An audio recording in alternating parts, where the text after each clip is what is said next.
For thousands of years, farmers in Scandinavia have used the primitive plough, known as the ard.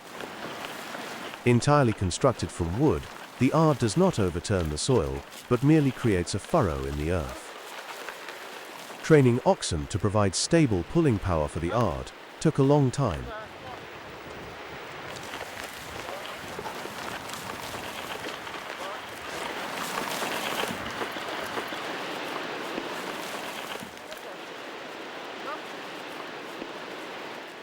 The ard used is a replica of a 2,000-year-old plough from the Iron Age, found at the National Museum in Copenhagen.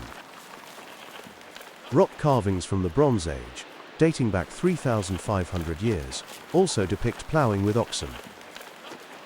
Occasionally, 5,000-year-old traces of the ard are discovered beneath Stone Age monuments.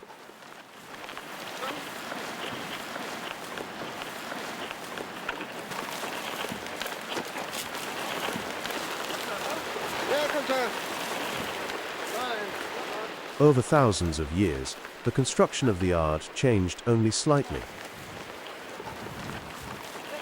Ja, det er godt. Kom så. Kom så. Ja, kom bosse, ja. Ja. The ard has always been a crucial tool for the ancient farmers in their efforts to ensure a good yield from their fields.